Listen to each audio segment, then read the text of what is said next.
Inspirante, un podcast du réseau Germe. Bonjour et bienvenue aux initiés et aux curieux dans ce podcast par et pour les managers.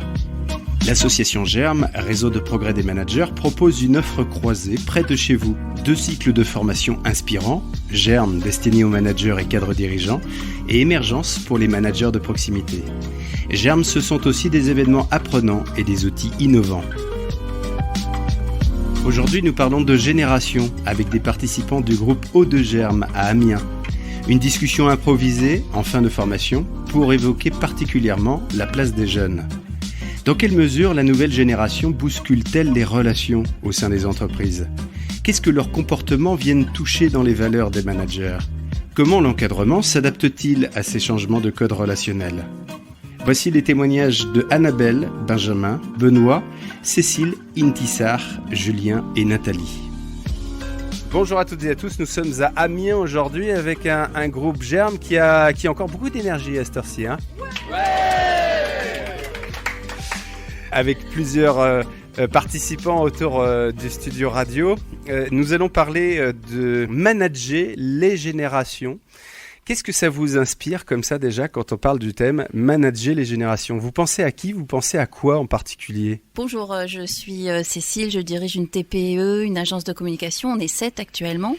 Et j'avoue que j'ai un petit peu des difficultés avec le terme manager les générations. Parce que j'ai le sentiment qu'il n'y a pas forcément un profil générationnel. Il y a quand même dans des croisements, on a tendance à mettre certaines qualités, certains défauts sur telle génération ou telle autre. Et finalement, dans l'expérimentation, on se rend souvent compte que c'est pas toujours le cas. Et ça me questionne beaucoup, ce sujet. Ça te questionne et ça te gêne un peu même. Oui, quand même, un petit peu forcément. Il s'agit en tout cas pas dans cet épisode de ranger les personnes dans des catégories, mais peut-être d'identifier des grandes tendances. Est-ce que toi, tu parviens dans ton quotidien à identifier des grandes tendances malgré tout ? Est-ce que les âges, les différentes tranches d'âge sont représentées déjà ? Alors, moi, j'ai surtout des seniors. Donc, on est tous dans le même moule. Et après, j'ai des stagiaires qui ont 50, autour de 50 ans. Et j'ai régulièrement des stagiaires qui arrivent. En ce moment, j'en ai un d'ailleurs. Et il me prend pas mal d'énergie parce que il est jamais là où je l'attends. Déjà, alors donne-nous des exemples. Alors déjà, le premier jour où il est arrivé, il m'a dit ça faisait 1 heure qu'il était là. Il rentre dans mon bureau, donc déjà il tape pas, il rentre. Voilà, je suis sa mère quoi. Je dois répondre direct. Il a une question à poser. Excuse-moi. Je suis là pour répondre, donc j'y vais. Il me dit je viens te voir pour les horaires parce que tu vois, moi je viens de Lille. Je dis oui, on le savait depuis le début. Ça fait 1 an qu'on parle de ton stage, donc on le savait, oui. Oui, mais bon, le train c'est long. Oui, c'est long. Et donc je dois faire combien d'heures par jour ? Tu dois faire 7 heures. Ah bon, ok. Donc j'ai pensé 9h30, 16h30. Est-ce que ça va ? Ce serait bien d'intégrer une petite pause quand même pour déjeuner, pour se détendre, aller faire un tour. Oh non, j'ai l'habitude de travailler non-stop. C'est toi qui parles de la pause, évidemment, pour ceux qui nous prennent en cours. Alors lui, il répond, j'ai l'habitude. Non, j'ai l'habitude de travailler non-stop, c'est bon. Je lui dis, écoute, je préfère que tu fasses 9h30, si tu peux pas venir avant, ok. 17h30 le soir, ça me paraît bien. Puis tu te prends 1 heure de pause entre deux. Bon, il repart super pas convaincu, quoi. Il me dit d'accord, on essaie comme ça. Et puis le lendemain matin, il revient, il me dit même technique, il rentre, voilà, j'ai hâte de parler, faut que tu sois dispo. Okay. Bon, je m'exécute, je continue, je me dis je découvre l'univers. Et il me dit faut que je te parle parce que là, je suis rentrée chez moi à 19h quoi. En partant à 17h, à 17h30, ça fait trop short, je rentre trop tard quoi. Donc est-ce qu'on pourrait pas essayer quand même 16h30 le soir et puis non, je vais faire un effort, je vais arriver à 9h15 et puis je pars à 16h35 comme ça je prends une petite pause de 20 minutes. Ouais. Mais alors moi à ce moment-là, je suis dans 5e dimension quoi, parce que je me dis moi à son âge, j'attendais qu'on me dise tu pars quand, qu'on me dise de partir quoi le soir. Je restais là, j'étais là de génération pour apprendre à son âge. Donc ça te surprend en fait. Alors ça me surprend, oui, ça me surprend et puis En fait, je me dis bon, de toute façon, je vais pas m'arc-bouter. Le gamin, il a sa vision, il a l'air bien parti dans son trip. C'est important pour lui. Essayons. Donc je dis bah écoute, oui, ok. Enfin, à moitié convaincu, à moitié. Je laisse aller et puis donc il est venu 2-3 jours, voilà, 4e jour. Il m'appelle à 9h30, il me dit bah mon train il est en retard donc j'aurai 1 heure de retard. Donc il arrive à 10h30 et ben le soir il est parti quand même à 16h30 quoi. Est-ce que c'est une affaire de génération? Toi qui disais au tout début de cette émission qu'il n'y a pas forcément de caractéristiques générationnelles. J'ai eu des jeunes pas du tout comme ça, mais il y a très peu de temps, donc qui au contraire faisaient tout pour participer, apprendre, etc. Bon bah lui, je pense que... Et tu as eu des seniors auparavant qui avaient un comportement de ce type-là? Alors chez les seniors, non, ils osent pas. Non, c'est pas ça clairement. Ça parle de quoi? Pardon ? Ça parle d'audace ou ça parle d'autre chose? Non, parce qu'ils ont eu cette éducation. De toute façon, c'est le patron qui décide. Ils vont pas prendre la décision de partir à 1 heure avant sous prétexte que le train est en retard, quoi. Quand on parle de génération, vous pensez à qui? Vous pensez à quoi, messieurs, dames? Benjamin. Bonjour Benjamin. Bonjour Benjamin. Je suis responsable commercial chez un équipementier automobile, donc on a une ETI de plus ou moins 300 personnes. Quand on parle de génération, moi je pense plutôt aux jeunes générations. Parce que, contrairement à Cécile, je pense qu'il y a une réelle différence entre les seniors et vraiment les profils Alors beaucoup quelle plus différence jeunes. tu identifies? Eh ben justement, au niveau de l'équilibre vie pro, vie perso, je pense que pour les jeunes générations, c'est quelque chose d'essentiel pour eux. C'est-à-dire que il y a d'autres critères, mais vraiment l'équilibre pro-perso, à pouvoir faire son jogging ou le cours de judo au soir à 17h, ce sera plus important que d'autres critères qu'ont les autres générations. Mais des cadras comme toi et moi peuvent être très attachés pour le coup à aller faire du sport. Oui, mais moins. En tout cas, elle est plus affirmée, cette envie, ce besoin. Benoît, tu voulais réagir ? Oui, Benoît, directeur stratégie dans une ETI, on est 1200 dans l'entreprise. Je voudrais réagir par rapport à ce qu'a dit Benjamin, parce qu'effectivement, nous, en tant que Quadra, on fait aussi du sport. On arrive à s'organiser. Ce que je constate, c'est que les jeunes générations, dans l'équilibre pro-perso, ils mettent la contrainte sur l'organisation du travail et non sur l'organisation personnelle. J'ai quelques exemples en tête où, pour des appels d'offres ou des dossiers conséquents sont à rendre, j'avais une chef de projet, jean craqué, basket, qui travaillait comme elle voulait. Elle travaillait très bien, mais il fallait la laisser travailler comme elle voulait. Ce qui était presque anarchique dans l'entreprise dans laquelle on évolue. Toujours dit-il qu'il fallait rendre un appel d'offres le jour J. Elle était capable de travailler jusqu'à 2-3 heures du matin la veille, parce qu'elle était partie à 16 heures ou plus tôt, ou avait pris des pauses élargies le midi la semaine précédente. Par contre, elle rendait un travail nickel. Alors, la difficulté pour le manager, c'est de s'adapter par rapport à ça, d'avoir une visibilité. D'accepter de changer sa méthode. Sa méthode. Parce que toi, ta méthode, tu la connais, et puis elle marche bien, tu l'as expérimentée. C'est ça. Sauf que là, d'un seul coup, tu as des personnes qui... On est bousculé dans nos habitudes. Par contre, c'est aussi réussir à faire confiance d'un côté comme d'un autre. Ça réagit de partout.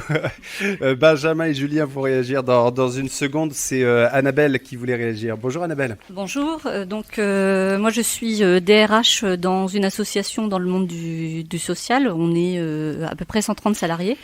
Je rebondis effectivement sur ce qui vient d'être dit parce que sur l'adaptation.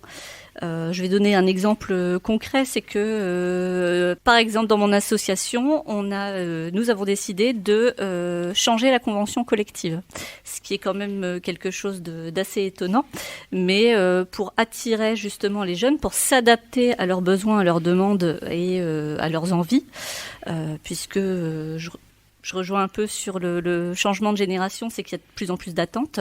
Et pour donc attirer plus, on a supprimé le premier coefficient. Voilà, il y a de plus en plus d'attentes, d'exigences. D'exigences, d'attentes. Et donc là, c'est en termes de rémunération, très clairement.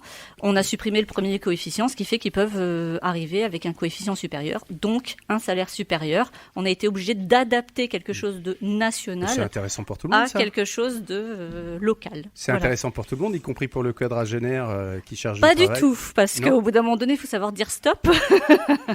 Et donc, en gros, on gagne 2 ans dans l'ancienneté quand on arrive et qu'on est tout jeune. Mais les plus anciens n'ont pas forcément gagné quelque chose. Benoît parlait d'accepter de changer ses méthodes, ses exigences. Ça te parle, ça, Annabelle ? Alors, j'ai parlé pour mon domaine, en tout cas. Parle-nous d'un exemple d'adaptation. Au niveau recrutement, non, on va pas baisser au niveau des exigences, etc. Parce que on va pas recruter quelqu'un qui n'est pas compétent pour le poste. Mais en tout cas, on va... je dis toujours, je me transforme moi en commercial parfois. Où en fait maintenant donc nous aussi on présente les avantages pour venir travailler chez nous. Donc c'est comme ça qu'on s'adapte. Je liste les différents avantages et accepter le changement de méthode de travail des collaborateurs. Comment vous le vivez, Julien, dans l'informatique? Alors, Julien, donc dans l'informatique, je suis directeur informatique dans un grand groupe du CAC 40. Donc, un indice s'affiche au bas de votre radio. Et c'est vrai que aujourd'hui, finalement, quand on recrute, on ne peut plus le faire sur le même modèle qu'on faisait à l'origine. Et finalement, on se limite à quelles sont les vraies valeurs qui nous importent, nous. Et pour ma part, dans l'informatique, c'est le respect des engagements, le respect de la parole donnée. Finalement, donne-nous un exemple très concret. Alors, la semaine dernière, tu as recruté quelqu'un. La semaine dernière, j'ai recruté une personne et finalement, cette personne-là est arrivée le lundi matin et avec son petit déjeuner, avec sa bouteille de lait et ses cornflakes, et s'est assise sur son bureau tranquillement devant tout le monde et a pris son petit déjeuner. Voilà. Donc, le premier étonné, voilà, j'arrive. Qu'est-ce que tu es en train de faire? Donc je l'interroge et donc voilà, il m'explique que j'ai pas eu le temps de manger ce matin, donc je le fais, voilà. Donc là, un peu choqué, un peu interloqué. Ce qui te gêne, c'est qu'il le fasse dans son bureau. Voilà, ce qui me gêne, c'est qu'il le fasse. C'est pas mes valeurs, c'est pas ce que je partage. Mais en même temps, après le choc, je me dis, est-ce que c'est vraiment si important que ça? Il ne prend pas de pause café par rapport aux autres, donc il passe.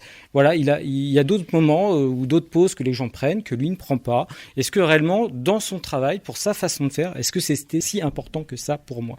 Et aujourd'hui, ça ne l'est pas. Donc finalement, on leur laisse plus de liberté. Par contre, la seule contrainte qu'on leur donne aujourd'hui, c'est si tu donnes ta parole, si tu dis je vais livrer quelque chose à telle date, j'attends de ta part que tu respectes cet engagement. Donc vous orientez votre management, en tout cas dans ton entreprise, Julien, davantage sur l'accès aux résultats. L'accès aux résultats, plutôt tout à fait. Que sur la méthode. Voilà. On ne contrôle plus la méthode, on ne contrôle plus les moyens ou le temps qu'ils y allouent. S'ils veulent faire du télétravail 4 jours par semaine, ils peuvent le faire, tant que le résultat est là. Ça veut dire que tu as balayé un peu une partie de ton ego là pour le coup. C'est ça change mes valeurs parce que ça change tes valeurs carrément. Oui, ça change ton ego. Non, je dirais mes valeurs. Moi, j'ai des valeurs sur lesquelles j'ai une vraie implication au travail, à l'entreprise, et ainsi de suite. Et je pense qu'il faut qu'on accepte que les jeunes soient moins sur ce type de valeurs-là. Et en même temps, j'entends pas un problème d'implication chez ce type de personnes. J'entends qu'elle bouscule peut-être... qu'est-ce qui est d'ailleurs bousculé? Et c'est intéressant que tu puisses nous répondre là-dessus. Quand elle arrive avec sa bouteille de lait et ses cornflakes sur son bureau, qu'est-ce qui est bousculé? Le fait qu'elle soit pas en interaction avec les autres dans la salle de pause ou le fait qu'elle risque de salir l'espace du bureau? Non, c'est juste que d'habitude, ça se fait pas ou tu le fais chez toi. C'est pas ce qu'on t'a appris, c'est pas ce qu'on t'a inculqué. Voilà, le travail n'est pas la cantine, mais en même temps, est-ce que c'est si important que ça pour réussir à produire ce que tu veux? Benjamin lève la main depuis tout à l'heure, il va s'exprimer dans un instant. Je voudrais juste finir sur ce que tu dis, Julien, et parler à tous les managers qui nous écoutent. Ça peut être intéressant de questionner la valeur, le besoin qui est touché. Toi, en tout cas, que tu évacues assez rapidement, mais j'entends qu'il y a un chemin à faire. Lorsqu'il arrive quelque chose, c'est cette histoire de bouteilles de lait et de cornflakes sur le bureau, puis ça peut être plein de petites choses anecdotiques, mais l'anecdote peut nous parler de choses parfois très importantes. Benjamin, enfin. Ouais, tout à fait. Directeur commercial, je le rappelle. Donc, je suis en phase avec ce que dit Benoît. Effectivement, les jeunes générations mettent en contrainte, on va dire, l'organisation, on va dire, professionnelle. Et en tant que manager, je suis aussi d'accord avec Julien. Enfin, moi, personnellement, ce qui m'importe finalement, c'est le résultat. Mais le problème dans tout ça, c'est quel regard vis-à-vis des autres collaborateurs, des anciennes générations, des salariés qui ont plus d'ancienneté. Et quelque part, après, on arrive à un problème d'inéquité managériale. Alors justement, donne-nous un exemple très concret, pour le coup, qui identifierait une espèce de velléité à donner quelques largesses aux jeunes générations et ta façon d'avoir géré les seniors. Effectivement, on a une équipe en place où tout le monde respecte des horaires à la minute près. Donc un 8 Vous pointez ? On pointe pas, mais on va dire c'est dans les gènes de l'entreprise de respecter les horaires, 8h, 17h30. Et finalement, on va dire, le jeune qui arrive, qu'on va embaucher, s'il ne respecte pas ses horaires, finalement, il ne rentre pas dans les codes de l'entreprise. Mais si on ne donne pas de flexibilité aux jeunes, il ne viendra pas dans l'entreprise. Eh oui. Donc, est-ce que ce n'est pas une bonne nouvelle aussi pour l'entreprise, sa capacité à s'adapter, que d'avoir une jeune génération qu'on identifie dans les grandes largeurs pour l'instant, qui réclame, qui a des velléités, notamment sur les horaires. On peut considérer ça comme une opportunité, mais moi, ce que j'y vois sur le télétravail à outrance et les horaires décalés, c'est que finalement, ça peut être bénéfique sur des missions spot. On va dire en tant que consultant, par exemple. Une mission consultant, 3-6 mois. Par contre, sur du moyen-long terme, je ne suis pas sûr que ce soit pérenne dans le temps. Voilà. Alors, les seniors, pour le coup, comment est-ce que tu gères leur éventuel étonnement ou frustration et Benoît, juste après ? Après, en fait, c'est vraiment de la communication. Et finalement, on essaye de faire un hybride en apportant un peu de flexibilité aux jeunes générations, mais pas trop. En apportant du télétravail, en apportant un peu de flexibilité aux horaires, mais pas trop. Mais là encore, on parlait de valeur tout à l'heure avec l'exemple de Julien. Tu disais, Benjamin, à l'instant, c'est dans l'ADN de l'entreprise, les horaires très, très précis. Donne-nous les horaires, en l'occurrence, très précis. 8h, 17h30, 8h, 17h30. Du lundi au jeudi, et le vendredi, c'est 8h, 15h. Voilà. Ah, c'est quand même très, très normé. C'est carré. C'est dans l'ADN ou c'est dans l'histoire qui peut être réécrite ? Pour moi, c'est dans l'ADN. Ouais. Et ça parle de quoi ? Ça parle de quelle valeur, encore une fois ? Ça parle en fait de faire aucune différence entre un poste support, on va dire, qui peut être adaptable, et finalement la personne qui va être derrière sa machine, qui doit être là à 8h précises et qui doit finir son poste à 17h30 précise. Parce que sans cette personne-là, la machine ne fonctionne pas. Ça parle en tout cas d'une représentation de l'égalité et de l'équité. Et égalité entre toutes les différentes fonctions de l'entreprise. Voilà. Qui peut évoluer au fur et à mesure du temps, c'est ce qu'on entend dans tes propos, même si ça pique un peu. Voilà, ça peut évoluer. Alors forcément, pour moi, ça doit évoluer. Je pense que d'ici la fin de cette émission, on peut négocier des trucs. Non, ça doit évoluer. Pour moi, ça doit évoluer. Après, il faut que tout le monde l'accepte au sein de l'entreprise.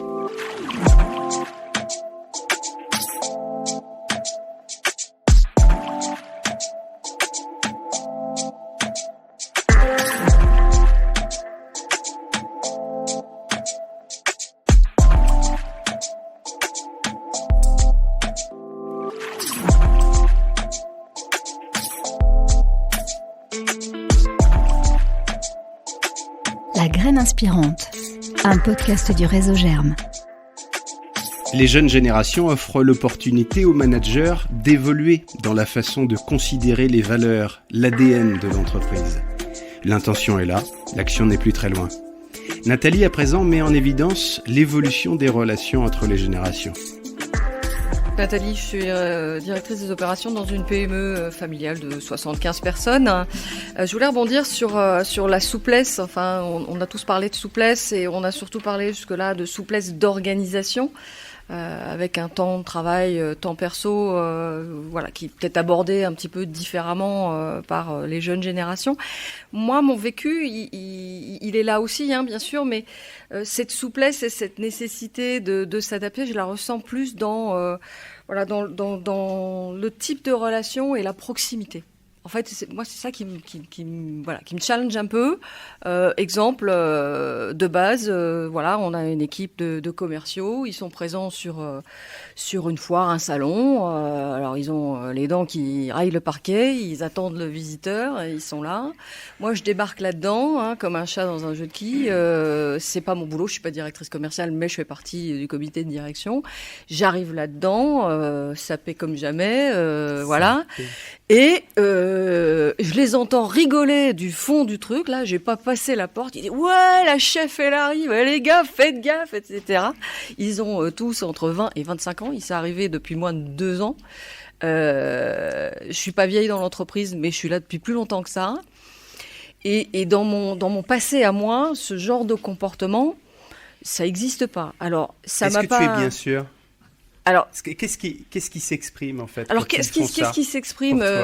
Alors moi, ça m'interpelle en disant mais les gars, on n'a pas gardé les cochons ensemble, quoi. Enfin, en gros. Et en même temps, parce que des gars un peu bruts de décoffrage, ça existe depuis longtemps. Ouais, mais pas sur des jeunes commerciaux amenés à serrer la paluche aux clients. Il y a quand même une forme de distance, mais dans leur vision à eux, pour avoir un petit peu échangé et pour avoir tendu la main à ça, même si c'est pas ma came à moi. C'est pas ça qu'on invente. C'est pas ça qu'on invente. Ils ont envie d'écrire l'histoire en commun. Ils ont envie d'écrire une relation. Et le scénario global de l'entreprise, de la vision, de la mission, du machin, c'est bien, mais ça leur suffit pas. C'est mon ressenti à moi. Ils ont besoin de construire ensemble des relations, des choses, voilà, et qu'on sorte un petit peu de nos carcans, nos bases. Et pour l'avoir expérimenté dans d'autres situations où là, on n'est pas du tout dans le copain-copain, parce que voilà, il y a dans le vécu de l'entreprise des moments où on discute de choses moins rigolotes que d'autres. Finalement, je me rends compte qu'ils savent retrouver leur place. Mais ils ont une palette, qui semble un peu plus large que la nôtre. C'est-à-dire qu'ils partent à droite, ils partent à gauche. C'est beaucoup plus ouvert et nous, ça nous bouscule. Mais ils savent revenir. La table de mixage émotionnelle c'est un peu ça, est beaucoup plus le grande. curseur. Nathalie, je te sais attachée à la valeur authenticité, à ta valeur honnêteté aussi. C'est ce que j'ai entendu en passant quelques temps avec toi. Est-ce que justement, on n'est pas dans un comportement avec ce que tu as raconté de personnes qui se posent pas trop de questions sur la posture et qui sont plus directs, plus francs? Ouais, je suis d'accord avec cette analyse. Ils sont vrais, quoi. Ils sont un peu vrais tout le temps, et parfois c'est un petit peu perturbant pour répondre à ce que vous disiez. C'est-à-dire qu'en fait, les codes, voilà, ça les impressionne pas trop, quoi. Voilà, moi j'ai un jeune informaticien, il débarque le matin, il arrive, il chante dans l'escalier, il monte il marche 4 à 4, il s'en fout de savoir s'il y a une réunion qui a commencé, etc. Il y a un moment où ça te gêne un peu en disant mais les gars, on n'est pas à la foire. Et en même temps, je me rends compte que c'est vachement énergisant, quoi. Quand il arrive, tout le monde a la patate, en disant, il chante dans l'escalier. Alors je dis pas que c'est toujours adapté, mais voilà, ça a des côtés positifs. Intissar, est-ce que ça veut dire que le prestige, une partie des jeunes d'aujourd'hui s'en fichent un petit peu? Donc Intissar, je suis DRH d'un groupe coopératif d'à peu près 1200 salariés. Alors je voulais réagir à 2 choses, donc évidemment de Nathalie par rapport à ce que vous dites. Sur les codes, c'est vrai que moi il y a quelque chose, c'est anecdotique, mais ça me fait sourire, des jeunes qui arrivent et qui m'écrivent un mail en disant « Bonjour Intissar ». À la DRH, je veux ceci, je veux cela, et c'est fait d'une manière très spontanée, très facile. La première fois que tu as lu ça, qu'est-ce que tu as ressenti? Ça m'a surpris au début parce que c'est vrai que pareil, moi j'ai pas l'habitude, enfin je veux pas dire, mais enfin DRH, pour que je m'adresse à la DRH, que je lui écrive un mail, c'est vraiment que... Regardez ses épaules, il y a des barrettes. Mais en même temps, c'est vrai que c'est fait d'une manière évidemment qui leur est naturelle, spontanée, et c'est pas du tout... dans une approche ou dans une démarche ni d'arrogance, ni de... Enfin, voilà, ils ont besoin d'une question, d'une réponse, et ils l'ont. Et l'autre témoignage que je voulais faire, c'est aussi ce que les jeunes peuvent apporter aussi à l'entreprise en termes... justement de bousculement un peu de nos habitudes. Et donc, j'étais surprise, on a monté une formation sur le management et en mettant en place un certain groupe de managers de différentes typologies, les jeunes, les plus un peu plus moins jeunes et plus confirmés, les seniors. Et donc l'objectif, c'était une formation, un cycle qui s'inscrivait dans la durée sur les pratiques managériales. Et ben, le groupe, on a découvert le groupe des jeunes, ils ont besoin d'adhésion et de réseau et de s'en sentir appartenir à un groupe. Et ben, c'est le seul groupe qui a donné un nom à cette promo-là. C'est le seul groupe qui a mis en place des moments d'échange, de convivialité avec un rythme. Tous les mois, ils se retrouvent, ils partagent et ils échangent sur, évidemment, leur vécu et évidemment sur leur expérience. Et du coup, ils ont donné envie aux autres groupes qui étaient plus âgés, les seniors, pour qu'ils fassent la même chose parce qu'ils créaient un peu de l'événement. Quand ils se retrouvaient, ils mettaient sur les réseaux sociaux de l'entreprise leurs rencontres, les sujets qu'ils ont amenés. Et c'est venu d'eux-mêmes parce que je pense qu'ils ont ça, l'appartenance au réseau, quelque chose d'assez naturel. Voilà, pour le coup, on parlait d'ADN tout à l'heure. Ils sont nés avec des claviers. Voilà, c'est ça. Et c'était très intéressant. Alors que c'est évidemment l'objectif, c'était plutôt qu'ils puissent suivre ces formations-là. Et eux, ils en ont fait un réseau et un moyen de communication et qui a donné de la dynamique aux autres équipes. Donc voilà, je voulais aussi témoigner de ce que peuvent apporter les différentes générations avec évidemment des qualités et des approches différentes. Nous parlons d'attitude depuis le début de cette émission et ça me fait penser aux soft skills dont nous allons parler dans quelques instants. Avant cela, j'ai envie de vous interroger sur le lien entre les différentes générations, justement. Quand les seniors voient ces jeunes les bousculer, comment est-ce qu'ils réagissent ? Qu'est-ce qu'ils disent aux plus jeunes ? Et à l'inverse, est-ce que les jeunes sont preneurs, demandeurs aussi de tuyaux ? Ou est-ce que ils sont comme parfois on peut avoir tendance à les caricaturer trop facilement et trop rapidement, un peu m'as-tu vu. Comment se déroulent les échanges entre les générations ? Cécile veut réagir. Oui, je reviens un petit peu à ce que je disais au début, parce qu'en écoutant les témoignages de chacun, ça me confirme que mes seniors de 50 ans ont des attitudes des jeunes. Ils arrivent aussi le matin avec le petit-déj dans la poche parce qu'ils n'ont pas eu le temps de déjeuner. Ils peuvent travailler de 10h du matin. Ça m'est arrivé il y a 30 ans.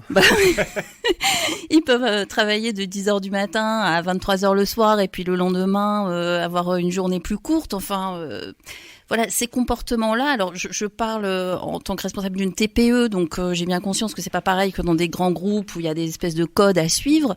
Mais ces comportements-là, pour moi, sont pas l'adage seulement des jeunes, quoi. Il y a certains profils seniors qui sont comme ça. Alors peut-être parce que ce sont des créatifs, mais voilà ce que je voulais. C'est pas l'adage évidemment de cette génération. Les relations entre les plus jeunes et les plus anciens, Benoît et Benjamin. Oui, donc dans ce que j'observe aujourd'hui dans les équipes, les anciens sont pour beaucoup observateurs dans un premier temps, le temps que le jeune fasse ses preuves, ou du moins ses premières armes, et derrière ça, il va être, je dirais, accepté dans la meute. C'est un peu comme ça en tout cas que je le perçois aujourd'hui. On parlait tout à l'heure de valeurs ou de réseaux et autres. Les jeunes aujourd'hui dans l'entreprise ont leur réseau externe, ont leur réseau de camarades de classe et autres, parfois bien plus développé que des quinquas qui sont depuis 15 ans dans la boutique. De l'observation et ensuite de l'acceptation dans la meute. Oui, clairement. Mais clairement, c'est clairement ça. C'est de l'acceptation dans la meute.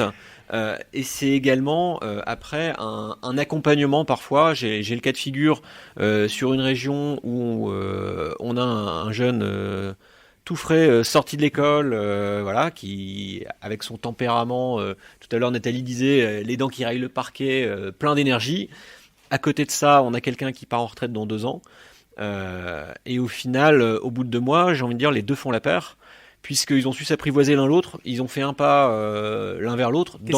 Qu'est-ce qu'il a fallu effectuer comme compromis de la part de l'un et de l'autre ? Vis-à-vis du jeune, c'est que le jeune, à un moment donné, a dû, je vais pas dire courber les chines, mais oui, il y a des gens qui font ce métier-là depuis plusieurs dizaines d'années, donc ils ont forcément une expérience et des choses à apprendre. Donc ça, il a fallu que le jeune l'accepte, parce que parfois il arrive un peu fier. Et le senior aussi. Et le senior, lui, ça a été de se dire, il peut réussir, il aura peut-être pas les mêmes méthodes que moi, mais il peut réussir. Donc accepter qu'il puisse faire le même boulot avec d'autres méthodes. Benjamin. Oui, effectivement, les anciens acceptent pour moi les jeunes quand les résultats sont là, en fait. Effectivement, les jeunes peuvent avoir des codes, on va dire, à eux. Sans résultat, un jeune sera difficilement accepté. Et ce qu'attend un jeune, c'est qu'on lui fasse confiance, qu'on lui donne beaucoup de responsabilités. Un exemple d'un jeune à qui tu as confié des responsabilités. J'avais donné des responsabilités sur un gros compte client, un gros compte automobile. Donc effectivement, un gros compte automobile allemand. Donc le jeune l'a managé, etc. On va dire plutôt bien. Par contre, il faut aussi accepter, il faut aussi leur donner le droit à l'erreur, en fait. Le droit à l'erreur et les accompagner.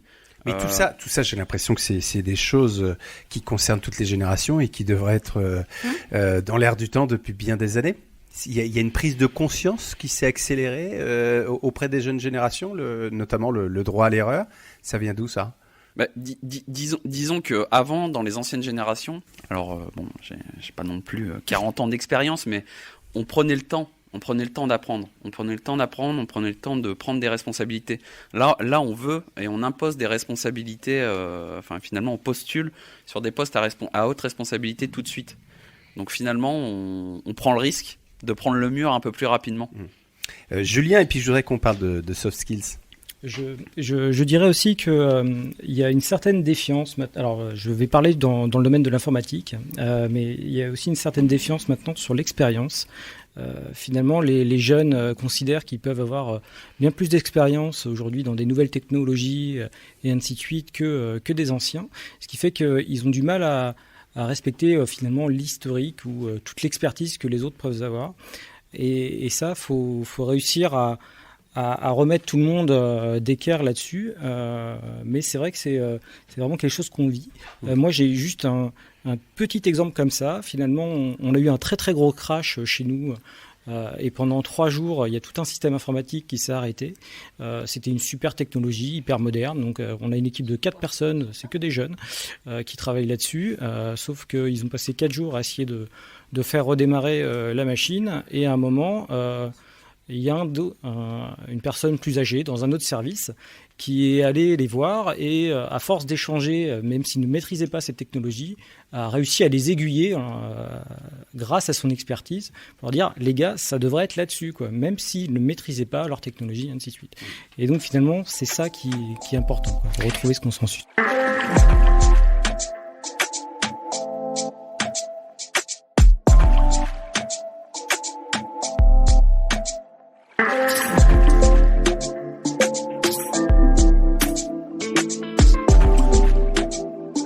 La graine inspirante, un podcast du réseau Germe.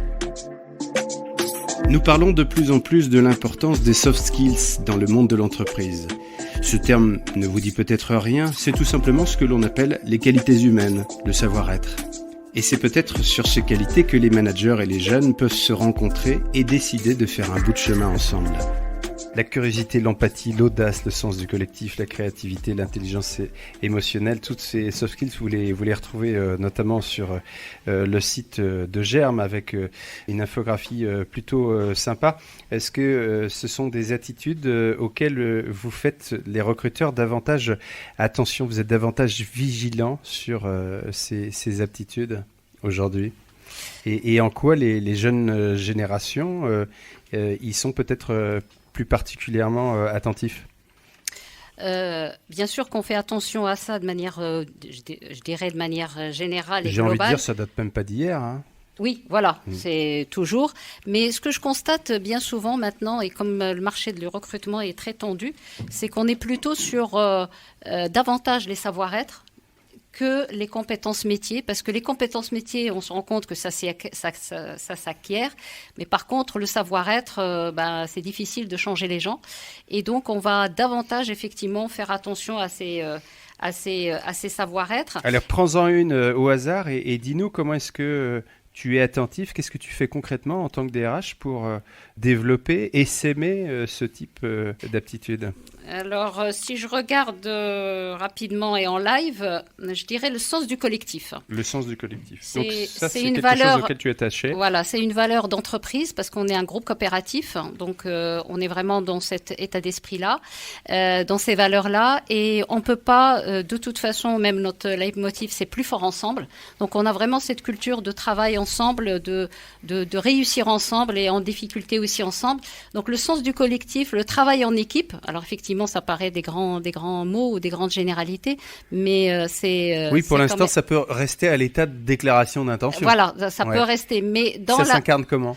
Bah, De ça quelle façon? s'incarne, c'est que nous, on travaille, enfin, dans nos services, dans nos projets, on fait travailler les gens en équipe et on croise en plus les équipes entre elles, des jeunes et des moins jeunes, pour la transmission des savoirs et pour justement davantage de changement, d'innovation. Et l'exemple tout à l'heure de Benoît, c'est vraiment les anciens et les jeunes, c'est important qu'ils puissent avoir cette passation-là et cette remise en cause mutuelle. Donc c'est c'est de l'incarner à tous les niveaux, de la direction jusque dans les services. Ils sont attentifs lors des recrutements, les jeunes d'aujourd'hui, à cette valeur, le sens du collectif. J'ai le sentiment. Ils t'interrogent là-dessus? J'ai le sentiment parce que vraiment, on a des questions des jeunes sur les valeurs de l'entreprise. Ce que je pense, je me suis pas du tout posé la question quand moi j'étais recrutée il y a longtemps. Je n'ai pas posé la question, c'est quoi les valeurs de l'entreprise? C'était des choses qu'on ne posait pas. Aujourd'hui, les jeunes, ou peut-être moins jeunes, en tout cas, se posent des questions, c'est quoi les valeurs de l'entreprise et comment eux, ils peuvent les incarner ou en tout cas, ils peuvent y adhérer ou pas. Nathalie, en tant que recruteuse, j'imagine que, encore une fois, les aptitudes, les soft skills qui sont listées dans cette infographie dont je parlais tout à l'heure sont importantes. Est-ce que les candidats d'aujourd'hui sont également attentifs, sont également en demande de prise en compte d'un certain nombre de ces éléments-là? Oui, je pense simplement, je voulais rebondir sur une de ces soft skills, qui est listée comme une soft skills ici, qui est la motivation. Je pense que globalement, on prête beaucoup plus attention maintenant et beaucoup plus attention dans les recrutements, d'ailleurs, qu'ils soient auprès des jeunes générations ou des autres, à la motivation intrinsèque. Ce que j'appelle la motivation intrinsèque, c'est t'as envie de quoi, hein? Est-ce que nos envies vont se rencontrer? Est-ce que tes envies et les nôtres vont se rencontrer? Parce que si elles vont pas dans le même sens, tout le reste n'a finalement que peu d'importance. Mais je voulais aussi rebondir sur la motivation dans le sens de c'est une nécessité et une obligation qui nous est faite en tant que manager de cultiver cette motivation. Parce que vraiment, elle coule pas de source. Il leur faut en permanence. Concrètement, tu fais quoi? Concrètement, ça veut dire donner du sens à ce qu'on fait, l'inscrire, donner du sens au projet, les impliquer dans les projets, leur faire prendre en main les choses, leur donner la responsabilité, leur donner la main. Les valoriser par rapport aux résultats, c'est-à-dire que c'est leur résultat, c'est pas le résultat du chef de l'équipe. Des responsabilités, mais sans embêtement pour autant, pour rester poli. Des responsabilités. Alors, je crois qu'ils sont plus dans la responsabilité collective, en fait. C'est vrai. C'est-à-dire qu'en gros, être en projet, ça leur va bien. Souvent, être en mode projet, ça leur va bien. Mais ça veut dire quand même prendre des responsabilités, mais des bouts de responsabilité. C'est vrai qu'il y a une appétence un peu moindre, à mon avis, pour je vais monter en grade, je vais prendre une équipe, je vais manager. Voilà. Ça veut pas dire que je me désengage, ça veut pas dire que j'ai pas envie. Ça veut dire que j'aime bien le collectif. C'est un petit peu la nuance que je mettrais. Benjamin, et puis je voudrais terminer cette émission avec 2-3 trucs, astuces pour engager, motiver, fidéliser les jeunes. Des trucs hyper concrets. Benjamin d'abord. Effectivement, dans les jeunes générations, pour un recrutement en cours là, qu'on a, dans les soft skills qu'ils attendent du manager, c'est vraiment d'avoir la vision, la visualisation. C'est-à-dire qu'une des premières questions, c'est quel chemin vous nous proposez pour les 3, 5, 10 ans à venir. Donc il faut vraiment qu'ils s'inscrivent. Il faut vraiment donner du sens à la mission. Et c'est quoi ta façon à toi de donner du sens à la mission? C'est-à-dire leur proposer notre vision, notre plan à 2026. Un exemple la semaine dernière. C'est ça, à 2030. Plan, c'est-à-dire en termes produits, en termes marché, en termes fonction. Voilà, sa fonction sera en 2022, ce sera ça. En 2025, voilà comment on l'imagine. Et en même temps, est-ce qu'il y a encore de la place à l'initiative, à la créativité, quand on trace comme ça la route sur autant d'années? Oui, parce que ce sont des lignes directrices et c'est une autoroute. L'idée, c'est de pas taper le rail, mais on peut naviguer entre les deux. Vos trucs et astuces pour terminer cette émission, pour engager, motiver, fidéliser les jeunes d'aujourd'hui et puis continuer à engager, à tenir bon la baraque en termes d'équilibre des générations. Nathalie. Alors, je ne sais pas si c'est spécifique aux jeunes, mais je sais que dans la démarche de recrutement aujourd'hui, l'approche qu'on a, c'est d'impliquer la direction et les membres de la direction sur tous les recrutements, quel que soit le niveau de recrutement. C'est-à-dire que c'est pas parce qu'on recrute un cadre ou qu'on recrute un ouvrier, la direction reçoit dans ce qu'on appelle les premiers rendez-vous, pas quand on a décidé, avec une présentation de l'entreprise, de la vision de l'entreprise, du plan d'action de l'année, etc. Mais c'est chronophage. Ouais, c'est chronophage. C'est chronophage, mais c'est l'investissement. Et le retour qu'on a vraiment est bon. C'est-à-dire que les candidats qui restent nous retournent quand même... on se sent quand même accueilli. Voilà, ça parle de considération. Ouais, on se sent accueilli, on sent que ça tient le pavé, on sent que c'est impliqué. Et ceux qui viennent pas nous le disent aussi. Benoît, Julien, Cécile, Benoît. Oui, ça rejoint un petit peu ce que dit Nathalie. Globalement, on mise beaucoup, nous, sur l'accueil et, je dirais, la formation sur le premier mois des nouveaux entrants. L'accueil pour faire le tour des différentes parties prenantes, y compris la direction. Et je dirais le tour aussi des seniors pour le partage d'expérience et les modes de fonctionnement de l'entreprise. Cécile. Oui, alors juste une petite expérience perso vécue récemment avec mon stagiaire. Je me suis dit il veut pas me donner grand chose, je vais faire pareil en fait, comme j'aurais fait avec ma fille. Donc j'avais vu qu'il était super intéressé pour bosser sur un projet et puis je lui dis tu sais finalement tu vas partir à 16h, la journée elle est courte, je pense que tu n'auras pas le temps, tant pis, c'est Laurent qui va le prendre. Et là il m'a dit non mais t'inquiète, je vais bosser ce week-end dessus et puis lundi je te le ramène, ça sera fait. Et voilà, du coup je me suis dit finalement c'est pas un manque de motivation, c'est une posture peut-être, c'est une façon d'être, et puis il y a toujours il faut lui laisser le temps aussi de oui, tout à fait, puis il y a toujours une manière de contourner les choses et puis d'atteindre son but. Ça posera une autre question, celle de la gestion des temps et du respect du droit du travail à l'intimité. Julien, et on termine avec Annabelle. Je dirais que pour rebondir sur Benoît, ce qui est important, c'est l'accompagnement. Donc, créer un parcours d'intégration où les jeunes vont se sentir fidélisés et pouvoir faire la corrélation entre ce qu'on leur a vendu et la réalité de l'entreprise. Vérifier l'information, comme un journaliste. C'est ça. Vérifier par des faits. Annabelle, ton truc à toi pour fidéliser, engager les jeunes et les moins jeunes, parce qu'on parlait de l'ensemble des générations aujourd'hui, même si c'est les jeunes peut-être qui nous intriguent le plus. Les chouquettes. On fait des petits déj en fait nouveaux entrants. C'est hyper concret. Voilà, des chouquettes avec chouquettes café, etc. Pour avoir leur ressenti justement sur l'accueil, ce qui a déjà été mis en place et ce qu'on pourrait améliorer encore pour toujours s'adapter. Voilà, donc je dirais les chouquettes. Une fois de plus, des temps dédiés, des temps informels, mais en même temps que vous avez inscrit dans un rapport de temps, parce qu'on n'a jamais fait aussi bien que le dialogue, en fait, pour avancer ensemble. Merci beaucoup, merci Germe à Amiens. Merci. Il s'appelle comment votre groupe à Amiens ? Eau de Germe. Eau de Germe, avec la petite voix radiophonique qui va bien. Merci beaucoup, c'était un régal d'être